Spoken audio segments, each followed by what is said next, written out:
아멘. 피아노 감사합니다. 오늘 하나님의 말씀은 신명기 28장입니다. 신명기 28장 15절에서 24절 말씀입니다. 신명기 28장 15절에서 24절 말씀,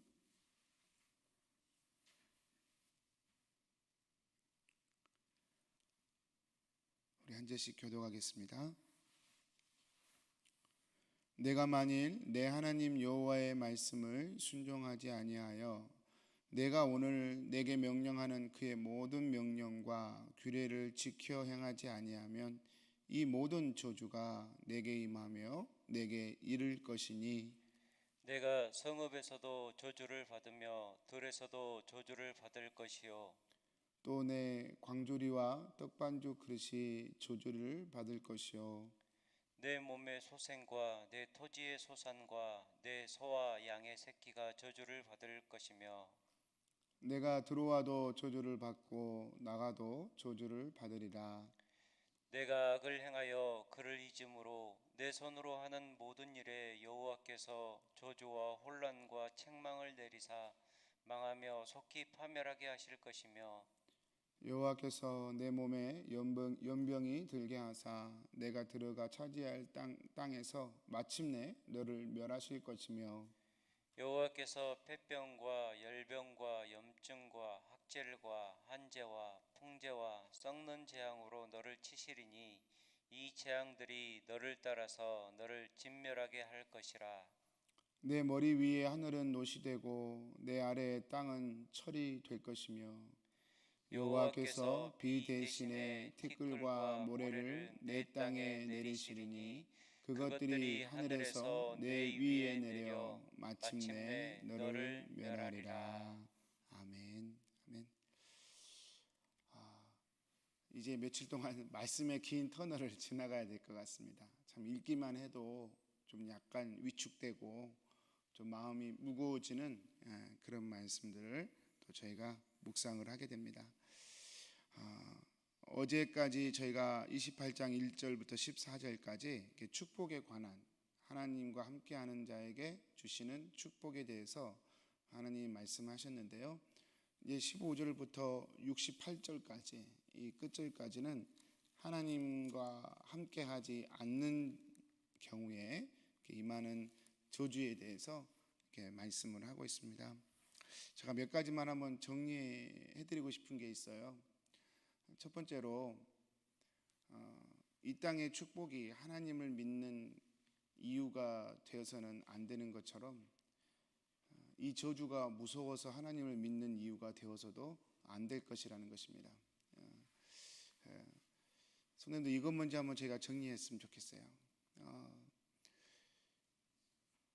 저희가 1절부터 14절까지 하나님께서 네가 나를 잘 따르면, 순종을 하면 이런 복을 줄 것이다 말씀하셨잖아요. 저희가 그 축복을 늘 묵상했지만 동시에 제가 늘 이렇게 드렸던 말씀이 있습니다. 그것이 하나님을 믿는 첫 번째 이유가 되어서는 안 된다는 것입니다. 성도님들, 정말 쉬운 원리입니다. 이성적으로 생각해 보면 그렇지라고 고개가 끄덕여지는 그런 이치예요. 우리 성도님들, 남자와 여자가 만날 때 그 사람이 먼저 좋고 그 사람이 가지고 있는 것이 좋아야 이게 순서상 맞지 않습니까? 그렇다고 막 나는 사람만 봐, 조건은 하나도 안 봐, 그렇게 너무 잘라서 말하는 것도 좀 그렇죠. 충분히 그렇습니다. 그래서 남자들은 이 시대에 결혼하려면 조건도 갖춰야 돼요. 능력을, 가정을 이끌 수 있는 좀 능력도 있어야 돼요. 그건 사실이잖아요. 아무 준비가 안 된 남자를 어떻게 좋아하고 따를 수 있겠어요? 물론 그 사실입니다. 그러나 조건만 보고 결혼하면 그건 더 이상하잖아요. 이성적으로 제가 그렇지 않습니까? 그래서 사랑하고 그리고 조건도 같이 보면서 결혼을 결정하는 것처럼, 여러분, 우리가 하나님께서 여러 가지 조건들을 말씀하셨습니다. 하나님과 함께 했을 경우에 축복들을 말씀하셨지만 그것이 우리가 하나님을 믿는 조건의 전부가 되어서는 결코 안 된다는 것입니다. 왜냐하면 그것이 바로 이제 기복주의거든요.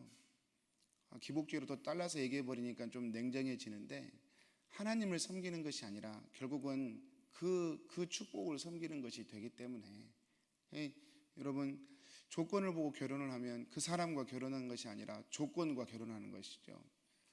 그랬을 경우에 문제가 뭐가 됩니까? 그 조건이 깨지거나 흔들릴 경우에는 그 결혼 자체가 깨지는 것이죠. 돈 보고 결혼했다. 그러면 돈을 잃어버리면, 가난하게 되면 그 남자와 함께 있을 이유가 없게 되잖아요. 좀 비극적인 결론이 드러날 수밖에 없는, 여러분, 우리 인생이 항상 어떻게 다 부자이겠어요? 부자도 어려울 때가 있겠죠. 재벌도 흔들릴 때가 있는데, 그러니까 여러분, 우리가 조건을 보고 결혼한다면 참 불행한 결혼을 이렇게 우리가 예측할 수밖에 없는 것처럼, 우리의 신앙생활이 하나님을 믿으면 이런저런 축복을 하나님이 주신다더라, 그 복을 결론 삼아 신앙의 본질과 결론으로 삼아버리면 우리 신앙은 반드시 이탈되게 되어 있습니다.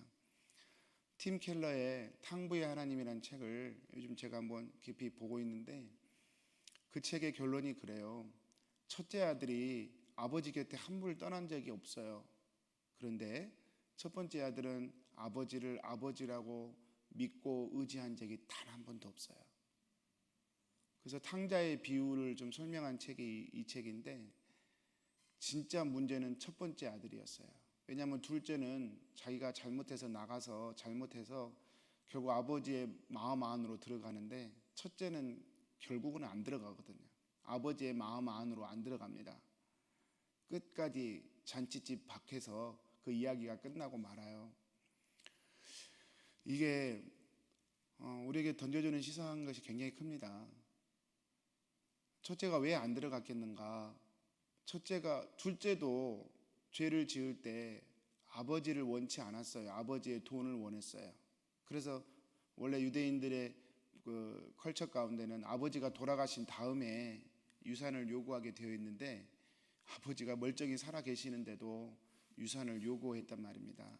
굉장히 무서운 얘기예요. 그 말은 아버지, 나는 당신 필요 없어요. 난 당신 돈만 있으면 돼요. 그 얘기거든요.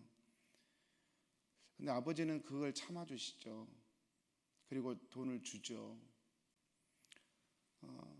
그래서 아버지를 필요치 않았던 둘째가 그렇게 막 어려움을 겪고 난 다음에 다시 아버지를 찾게 되죠. 아버지의 아들의 위치가 얼마나 소중한지 알게 되죠. 그걸 기대하지 않고 품꾼으로 써주십시오 하고 돌아오게 되는데, 아버지는 그것까지도 기다리시고 그 둘째 아들을 다시 아들로 받아줬다는 이야기가 탕자의 이야기죠. 둘째 아들은 그렇게 돌아오는데요, 첫째 아들은 안 돌아와요. 왜 그렇습니까? 첫째 아들은 자기를 볼 수 있는 그런 마음의 여유가 없었어요. 첫째가 보기에 둘째는 정말 문제였거든요. 아버지한테 불효하고 아버지의 명예에 심각한 해를 끼치고 허랑방탕하고 참 문제였어요. 그런데 하나님이 보시기에 첫째도 만만치 않았어요. 왜냐하면 첫째가 하나님께 마음을 들여본 적이 없어요. 아버지께 마음을 들여본 적이 없어요. 아버지께 마음을 들이지 않은 채 열심히 아버지 밑에서 찍소리 안 하고 순종하고 도덕과 윤리적으로 잘 살면 아버지 것이 다 내 것이 되겠지, 그렇게 생각했단 말입니다. 아버지를 원한 것이 아니라 아버지의 돈을 원했던 거예요. 첫째나 둘째나 사실은 똑같은 거예요. 하나님이 보시기엔 하나님을 원치 않고 하나님이 주시는 그 무엇을 원했단 말입니다. 똑같다. 오히려 첫째가 더 위험한 게, 첫째는 자기가 가지고 있는 그 생각의 위험성을 깨달기가 매우 힘들어요. 왜냐하면 도덕적으로 윤리적으로 완벽하니까 자기가 그런 문제가 있다는 걸 들여다보기가 참 쉽지 않아요. 둘째는 너도 나도 너는 죄인이야, 그러니까 좀 쉽게 들여다볼 수 있었던 거고요. 사랑하는 성도님들, 오늘 말씀도 저희가 이런 저주 때문에, 이 저주가 무서워서 하나님을 잘 믿어야 돼, 저는 이렇게 말하고 싶지 않습니다. 그게 성경의 정신이라고 얘기하고 싶지 않습니다. 성경은 그걸 얘기하지 않습니다. 내가 너를 부자로 만들어주니까 넌 나를 믿어. 이것이 아닌 것처럼 너 내 말 안 들으면 이렇게 될 거야. 이렇게 말하면 그게 무서워서 하나님을 믿는 그것도 하나님의 의도는 아니라고 분명히 얘기할 수 있습니다. 이게 첫 번째입니다. 하나님의 복 때문에 믿어서도 안 되는 것처럼 저주가 무서워서 하나님을 믿는 것도 건강한 믿음은 아니다. 다음에 두 번째로요, 정리해드리고 싶은 게, 이것은 여러분 우리의 선택의 결론에 대한 이야기입니다. 결론에 대한 이야기예요. 성도님들, 공부 열심히 하면 인생의 기회가 열립니까? 안 열립니까? 열립니다. 결론에 관한 이야기예요. 인생의 문이 결론에 관한 이야기예요. 선택과 결론에 관한 얘기예요. 그래서 하나님을 정말 열심히 섬기고 잘 믿으면 결론적으로 우리가 그런 역사적으로 이미 증명된 것 아닙니까? 하나님을 잘 믿었던 나라들이 그렇지 않은 나라들에 비해서 인권과 또 물질적인 풍요와 또 번영을 누렸던 것은 사실입니다. 결론적으로 그렇게 복을 누리는 거예요. 그러나 그 복을 받았다 그래서 이 사람이 하나님의 사람이구나 그렇게 말하기도 어려워요. 이게 복잡한 꼬여 있는데요. 어쨌든 여러분, 하나님께서 이런 얘기들을 할 때는 우리의 선택을 존중한다는 뜻입니다. 오늘 말씀에서 좀 눈여겨봐야 할 것이 1절부터 14절까지는 축복에 관한 이야기였잖아요. 그리고 이제 15절부터 68절까지는 저주에 관한 이야기예요. 그래서 분량으로 따지면 이 축복에 관한 내용보다 저주에 관한 내용이 4배나 많습니다. 4배나 많아요. 그러면 도대체 하나님이 우리를 축복보다 저주를 하시는 분인가? 이렇게 오해될 수 있고요. 또 하나는 하나님 뭐 이렇게 속이 좁으시지? 아니 나 믿으면 이렇게 해줄게는 14절밖에 말씀 안 하시고 나를 순종하지 않으면 이렇게 내가 너를 해버릴 거야 이렇게 말씀하시는 게 4배가 넘으니까 우리가 하나님에 대해서 오해하기가 충분히 있죠. 근거가 있죠. 그런데 성도님들, 이것이 여러분 하나님께서 매를 들고 너 내 말 안 들으면 혼낼 거야 그게 아니지 않습니까? 제가 어떤 다큐멘터리에 봤는데 80 먹은 노모가 60 먹은 아들한테 집을 나서는 아들한테 차 조심해라 길 조심해라 그렇게 하시더라고요. 여러분 60살 넘은 아들에게 60살을 넘었으면 정말 인생의 모든 것을 다 겪으신 분 아니겠어요? 뭐 길 조심합니까? 7살 아이도 아닌데. 근데 80살 노모의 눈에는 60살을 먹어도 아들은 아들인 것이죠. 그래서 길 조심하라고 얘기하는 거예요. 여러분 하나님께서 우리에게 이 4배의 이 하나님을 따르지 않았을 경우에 생기는 이 상황들에 대해서 4배에 대해서 분량을 통하여 경고하시는 것은 하나님의 사랑이 그만큼 크다는 것을 얘기합니다.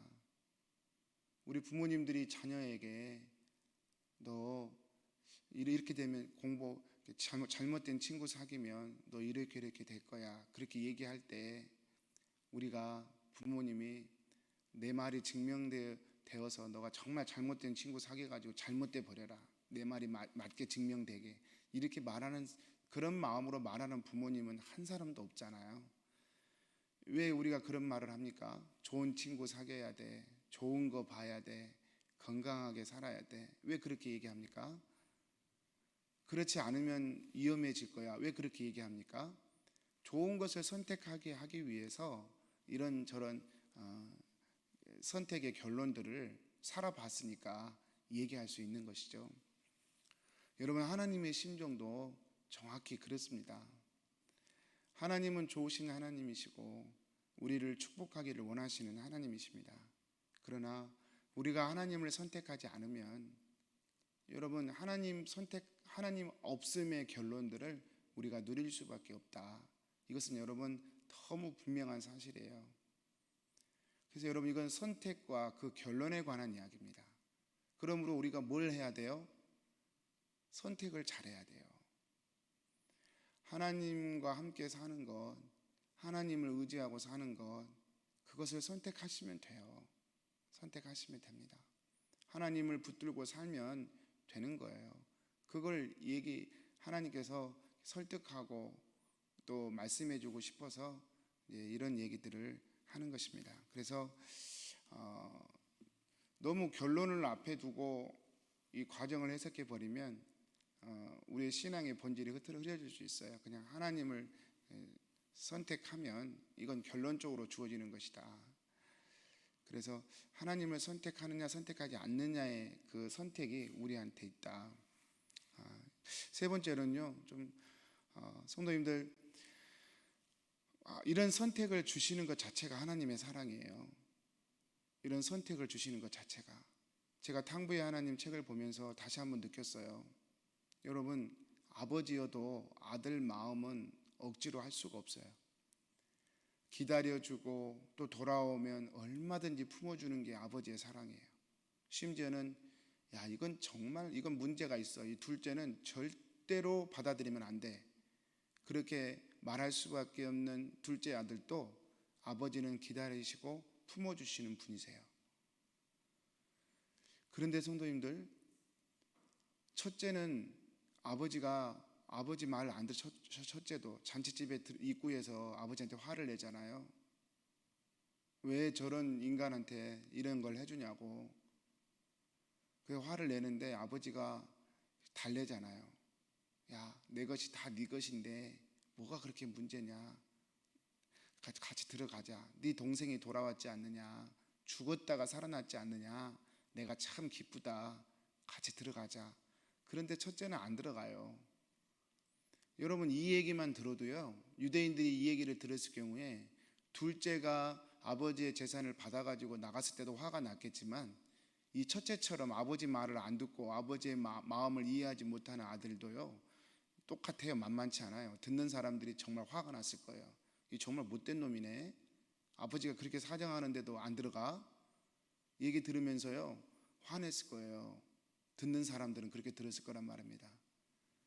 그래도 아버지는 첫째한테 화냅니까? 안 냅니까? 화 안 냅니다. 그 이야기가 거기서 끝나지만 저기는 충분히 추측해 볼 수 있어요. 아버지는요, 그 아들이 잔치가 끝날 때까지 그 아들이 들어오기만 하면 아버지는 똑같이 둘째를 받아줬던 것처럼 첫째를 받아줬을 거예요. 아버지는 그런 분이시다. 사랑을 마치 이렇게 낭비해버린 것처럼, 탕진해버리는 것처럼 이렇게 막 사랑을 막 쏟아버리신 분이 아버지시다. 여러분, 그분이 우리 하나님이십니다. 그런데요, 중요한 게 있어요. 그 하나님의 마음에 들어가는 선택은 우리가 하는 거예요. 그래서 성도님들, 하나님이 아무리 우리를 기다려주고 우리를 품으시려고 해도 우리가 하나님의 마음에 안 들어가면 안 들어가는 거예요. 난 죽어도 하나님 믿기 싫어. 나 하나님 의지하지 않을 거야. 나는 하나님 마음으로 의지하지 않고 이런 종교적인 의식과 절차를 적당히 해드리는 것으로 나는 타협할 거야. 또는 나는 아예 그 의식과 절차도 안 해버릴 거야. 이것이 첫 번째는 종교인이고 두 번째는 불신자죠. 근데 종교인도 불신자도 하나님의 마음에 안 들어가는 것은 마찬가지예요. 그래서 여러분, 우리가 하나님의 마음에 들어갈 것이냐 들어가지 않을 것이냐 저희가 선택할 수 있습니다. 사랑하는 성도님들, 이 새벽에 저희가 이 말씀 앞에 서는 것은 우리가 의식과 절차를 잘 치루어서 하나님이라는 분에게 복이라는 것을 받기 위함이 아니라 오늘 또 하나님, 나의 사랑하는 하나님이십니다. 부족하고 연약하지만 하나님은 저의 아버지시고 제가 의지할 분이십니다. 이렇게 하나님을 의지하고 사랑하는 마음으로 주님을 선택해서 이 자리에 나오신 줄 믿습니다. 그러시면 돼요. 그러면요, 복받아도 교만할 필요 없고 삶에 굴곡이 있어도 좌절할 필요 없습니다. 제가 너무 산신령 같은 이야기만 드렸는지 모르겠어요. 사랑하는 성도님들, 부부간의 사랑만 있으면 어떤 고난도 이길 수 있지 않겠습니까? 부부 두 사람이 한 마음만 되면 세상 파도 같은, 집체 같은 파도가 밀려와도 두 사람만 한 사람 되면 이길 수 있지 않습니까? 그것처럼 우리가 하나님과 하나만 되면, 하나님을 사랑하는 자리에 서면 세상의 파도는 우리를 이길 수가 없습니다. 오늘도 사랑하는 성도님들, 우리의 모든 의지와 마음과 선택권을 다 사용해서 하나님을 사랑하는 것에 두게 되시기를 축복합니다. 그래서 오늘도 하나님의 사람으로, 여러분 너무 염려하지 마시고 너무 두려워하지 마시고, 하나님, 좋으신 하나님께서 우리 성도님들 붙들고 계시니 그 하나님 안에서 오늘 또 평안하고 담대하시기를 축복합니다. 기도하겠습니다. 사랑하는 하나님 아버지, 오늘도 주의 말씀을 저희가 듣습니다. 주님, 저희의 온 마음을 다하여 오늘도 주님 선택합니다. 주님의 사랑이 저희의 부족함을 가리워 주시고, 주님의 사랑이 우리 인생의 알파와 오메가가 되심을 믿음으로 고백합니다. 오늘도 킹슨 한인교회를 주님께서 붙들고 계심을 믿음으로 선포하고 의지합니다. 사랑하는 주님, 오늘 하루 정말 주님의 자녀로, 주님을 사랑하는 자로 우리의 마음을 두게 해주시고, 그 마음 위에 오늘도 주어진 하루를 살아갈 수 있도록 인도하여 주옵소서. 예수님의 이름으로 기도합니다. 아멘. 하늘에 계신 우리 아버지여, 이름이 거룩히 여김을 받으시오며 나라의 임하옵시며 뜻이 하늘에서 이룬 것 같이 땅에서도 이루어지이다. 오늘날 우리에게 일용할 양식을 주옵시고, 우리가 우리에게 죄 지은 자를 사하여 준 것 같이 우리 죄를 사하여 주옵시고, 우리를 시험에 들게 하지 마옵시고 다만 악에서 구하옵소서. 대개 나라와 권세와 영광이 아버지께 영원히 있사옵나이다.